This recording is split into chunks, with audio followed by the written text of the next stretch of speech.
மிகப்பெரிய ஊழல்ன்றதுக்கு 50,000 கோடி வரைக்கும் வருமானத்தை ஈட்டி தரக்கூடிய துறையில் வந்து அரசோட கஜானாக்கு வராமல் வெளியில் பணம் போகுதுன்னா அது மிகப்பெரிய ஒரு தேச துரோக குற்றம் என்னை பொறுத்த வரைக்கும். விஜய் கேட்டது ரொம்ப நியாயமான கேள்வி. அமலாக்கத்துறை வான் கண்ட்ரோலில் இருக்குது, தப்பு செஞ்சது மாநில அரசு, மாநில அரசுக்கு மேலே இருக்கிறது மத்திய அரசு. ரெய்டு பண்ணுறீங்கனால அவங்களுக்கு மேலே நீங்கள் இருக்கீங்கன்னு அர்த்தம். அதான் ரெய்டு பண்ணுறீங்க. அப்போ நடவடிக்கை எடுக்கிற அதிகாரம் உங்கள் கையில் இருக்கும்போது ஆர்ப்பாட்டம் எதற்கு? டைரெக்டாக நடவடிக்கை எடுக்கும். லாஜிக்கலி கரெக்டான கொஸ்டின்.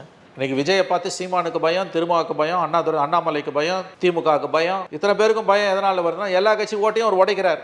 அவர் ஜெயிக்கிறாரோ இல்லையோ, அவர் ஜெயிக்கிறதுக்கு வாய்ப்பு குறைவு. நான் அடிக்கடி சொல்கிற மாதிரி Vijay will be a disruptor, he cannot be a victor. விரல் விட்டு எண்ணக்கூடிய அதிகாரிகள் தான் அந்த ஆங்காரம் இல்லாமல் இருப்பாங்க. அது அந்த ஜாபோட நேச்சர். அது யாராக இருந்தாலும் மேபி அது தேவைப்பட்ட ஒன்றா கூட இருக்கலாம். அதுதான் அண்ணாமலையோட பிரச்சனை. 2021 ரிசைன் பண்ணிட்டு வராரு. 10 வருஷம் ஐபிஎஸ் ஆஃபீஸராக இருந்துட்டு இன்ன வரைக்கும் அண்ணாமலையோட பிரச்சனை மனதளவில் தன்னை ஒரு ஐபிஎஸ் ஆஃபீஸராக நினைத்து கொண்டிருக்கிறார். நேற்று இரவு இந்த பிரஸ் மீட் பிஜேபி கவர்மெண்ட் ஒன்றும் திமுக